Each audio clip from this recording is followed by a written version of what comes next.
생활 속의 흥미로운 발명과 특허에 대해 알아보는 시간입니다. 네, 오늘은 한국지식재산전략원 이관태 전문위원과 함께 이야기 나눠보겠습니다. 안녕하세요. 네, 안녕하세요. 네, 오늘은 어떤 소식 전해주실 건가요?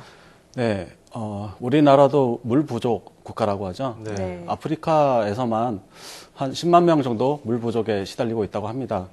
아프리카의 물 부족 문제는 지금까지도 전 세계가 공감하고 있는 문제인데요. 네. 새로운 해결책으로 땅속이 아닌 공기 중에서 물을 얻는 가슴 따뜻한 기술에 대해 살펴볼까 합니다. 네, 공기 중에서 물을 얻는다. 참 신기한데 그 물 먹는 동물 습기 제거제가 생각나기도 하는데 누가 낸 아이디어인가요? 네, 기발한 발상으로 이러한 문제를 해결할 수 있게 되었는데요. 이탈리아의 한 건축가가 지난 2012년 1차 프로토타입을 만들어 선보였는데요. 네.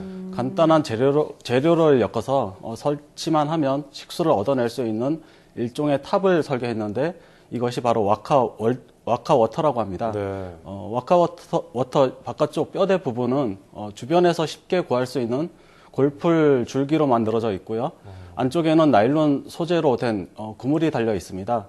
바람이 강하게 부는 사막 지역에서도 문제없이 사용하도록 위에서 이제 아래쪽으로 내려갈수록 넓어지는 형태로 되어 있습니다. 네, 한 건축가의 아이디어군요. 상당히 흥미로운데 그렇다면 물을 만들어내는 원리가 뭘까요?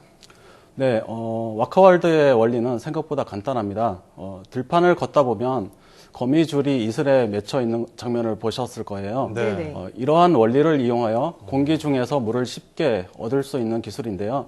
밤과 낮의 기온 차이가 커지면 나일론 소재의 그물에 이슬이 맺히고 중력에 의해서 자동으로 물이 떨어지는 그런 형태입니다.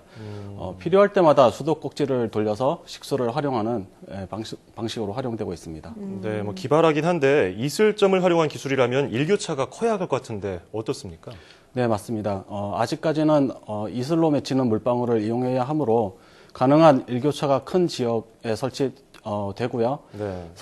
사하라 이남 지역은 일교차가 크기 때문에 와카월드를 이용하여 충분한 양의 이슬을 모을 수 있는데요. 많게는 하루에 100리터 정도를 모을 수 있다고 합니다. 굉장히 괜찮은데요. 기술 개발이 좀 더 활발히 이루어져서 보다 많은 물 부족 국가의 그 문제들이 해결됐으면 좋겠습니다. 자, 그렇다면 이 와카워터와 유사한 기술 어떤 게 있을까요? 네, 와카워터는 생태계에서 보여지는 원리를 응용한 기술인데요. 이를 생태 모방 기술이라고 합니다. 유사한 사례로 비가 거의 오지 않는 사막에서 사막 딱정벌레는 등에 큐티클층이 있어서 공기층에 있는 수분을 물방울로 만들어내고 있는데요. 네. 이러한 원리를 이용한 에어드롭이라는 제품이 있습니다. 네. 그럼 이 에어드롭으로 식수를 해결할 수 있을 정도가 될까요?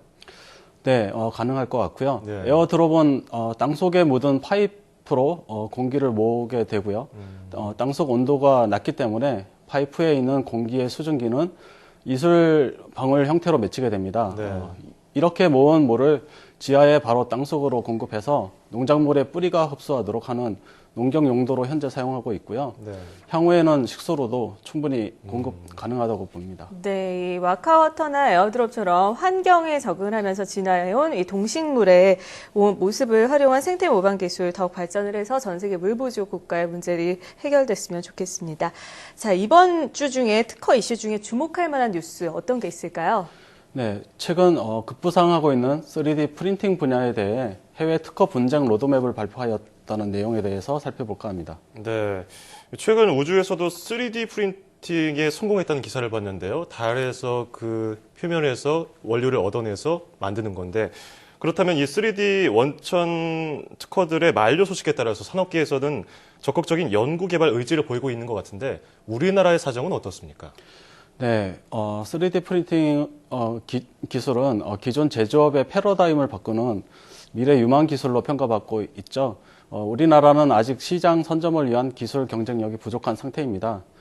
그래서 이제 기술 개발 시에 특허 분쟁 위험을 최소화하고 3D 프린팅 기술의 전반적인 특허 동향과 분쟁 사례 분석 등을 필수적으로 진행해야 하겠고요. 네. 특히 원천 특허가 만료되었다 하더라도 다양한 응용 특허들이 존재하며 기존 특허에 대한 분석 없이 기술 개발을 수행하는 것은 특허 분쟁으로 이어질 수 있습니다.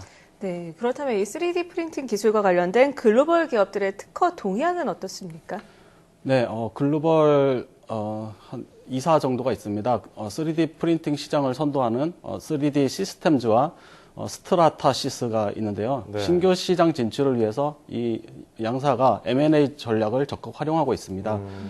3D 시스템즈는 지난 2년간 금속 3D 프린터 업체인 피닉스 시스템과 G 코퍼레이션 인수를 통해 제품군을 다양화했고요. 스트라타시스는 오브젝트사를 인수했고요. IP 포트폴리오 강화와 시장 장악력을 확대하고 있는 그런 상황에 있습니다. 특히 네. 이스라엘 3D 프린터 기업인 오브젝트사는 폴리젯 방식의 기술에 대한 원천 특허를 가지고 있고요. 오브젝트의 특허 등록서는 총 32건인데 이는 스트라타시스 보유 특허의 한 20% 정도에 해당되는 그런 수준에 있습니다. 네, 뭐 3D 프린팅 시장이 워낙 커질 것을 예상하고서 회사들도 적극적으로 대응하고 있는 것 같네요. 자, 기술이 발달하고 프린팅 재료도 다양해짐에 따라서 향후 더욱 효율적이고 빠른 3D 인쇄 기술이 등장할 것 같은데요. 특허청에서 발간한 해외 특허 분쟁 대응 전략 로드맵이 우리 기업의 특허 분쟁 대응을 위한 지침서가 되길 바라겠습니다. 지금까지 한국지식재산전략원의 이관태 전문위원이었습니다. 고맙습니다. 네, 감사합니다.